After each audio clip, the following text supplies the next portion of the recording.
সালামু আলাইকুম। পরিস্থিতি কিন্তু খুব বেশি ভালো না। মনে হয় যে ওই একটা বাংলায় কথা আছে যে যেই নালে উৎপত্তি আবার ঠিক ওই নালেই বিনাশ হয়ে যায়। ডক্টর মোহাম্মদ ইউনূসের জন্য এখন যে পরিস্থিতি তৈরি হচ্ছে, এনসিপি কি সেই নাল যেই নাল তাকে অপমানিত করবে, যেই নাল তাকে বিনাশ করে ছাড়বে?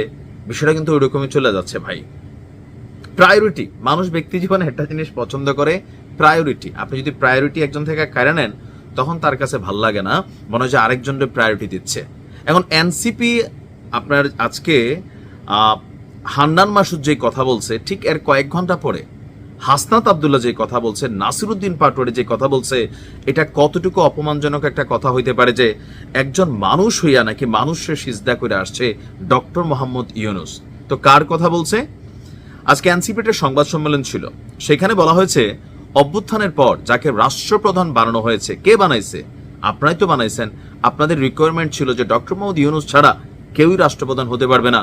তো ডক্টর মোহাম্মদ ইউনূস যতক্ষণ এনসিপির কথাবার্তা শুনতো, যতক্ষণ তাদের দাবি দাওয়াগুলো পূরণ করত, তারা যেটা চাইতো ঠিক ওইটাই করত, ততক্ষণ ডক্টর ইউনূস খুব ভালো ছিল। এখন বাংলাদেশে শুধুমাত্র এনসিপির সাপোর্টে বাকি যে রাজনৈতিক দলগুলো আছে তারা যদি সাপোর্ট না করে একটা সরকার কি স্থিতিশীল থাকতে পারতো না। তো সেই ক্ষেত্রে দল হিসাবে প্রথম দিকে এনসিপির সাথে ডক্টর ইউনূসের যে মিল মহাব্বত বেশি একটু ছিল, যখন ওইটা লন্ডনে গিয়েছিল প্রধান উপদেষ্টা ডক্টর মোহাম্মদ ইউনূস, সেখানে গিয়ে জনাব তারেক রহমানের সাথে যে বৈঠক হলো, সেই বৈঠকের পর থেকেই এনসিপি মনে করছে তাদের প্রায়োরিটিটা সরকার দিচ্ছে না। আর সেই জায়গা থেকে বলছে যে অভ্যুত্থানের পর যাকে রাষ্ট্রপ্রধান বানানো হয়েছে সে লন্ডনে গিয়ে সিজদা দিয়ে আসছে। ভাবা যায়? নাসিরউদ্দিন পাটোয়ারি ঠিক একই ভাষায় কিন্তু কথা বলছে, সিজদা দিয়ে আসছে।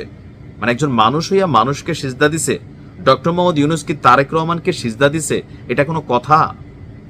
দেখেন, এরা অনেক কথা বলে, কিন্তু কোন কথাটা কতটুকু বলা উচিত, অথবা যেই লোকটারে আপনিই বানাইছেন doctor Mohammad Yunus, who is he? তিনি নোবেল লরিয়েটের বাহিরে বাংলাদেশের রাজনৈতিক প্রেক্ষাপটে গেল 17 বছর ওনার কোন অবদান ছিল পলিটিক্যালি? হয়তো মেটিকুলাস ডিজাইন করছেন, আন্তর্জাতিকভাবে তিনি অনেক কিছু হয়তো করছেন, কিন্তু বাংলাদেশের প্রেক্ষাপটে ডক্টর মোহাম্মদ ইউনূস কিন্তু কখনোই মানে হাসিনার আমলে কোনো রকম ভূমিকা নেন নাই। যখন নিজে বিপদে পড়ছেন তখন নিছেন, এটা হচ্ছে প্র্যাকটিক্যাল। তো সেই ডক্টর মোহাম্মদ ইউনূসকে আপনারাই রাষ্ট্র ক্ষমতায় বসালেন, তারপর উনি ওনার জায়গা থেকে এখন চেষ্টা করতেছেন। চেষ্টা করার পরে এখন আপনাদের মনোভূত হচ্ছে না, এই জন্য যেই ভাষায়, একজন বলল যে গাদ্দার, আরেকজন বলল যে সেজদা দিয়ে আসছে।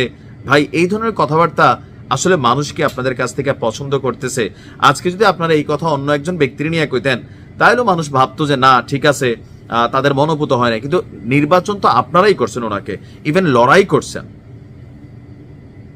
এখন এই যে ভাষা প্রয়োগ, এই যে হুঙ্কার, হুঁশিয়ারি, নির্বাচনের ঠিক আগ মুহূর্তে এসে এগুলো কিন্তু কোনোটাই পজিটিভ সাইন তৈরি করতেছে না। পরিস্থিতি খারাপের দিকে যাবে। আর আপনারা যদি ডক্টর মোহাম্মদ ইউনূসকে এইভাবে অপমানিত করেন, তাহলে বাকিরা কি করবে?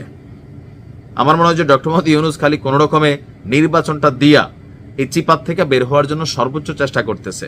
আবার উনিও ওই যে বিচার সংস্কার নিয়ে ওনার কথাও বুঝি না, মুরব্বী মানুষ, বয়স হয়ে গেছে, এটাও একটা ইস্যু, যে কখন কি বলেন নিজেও হয়তো বোঝেন না। তো দুই একটা কথা বলে কিন্তু নিজেও একটু পেচকি লাগাই ফেলছেন।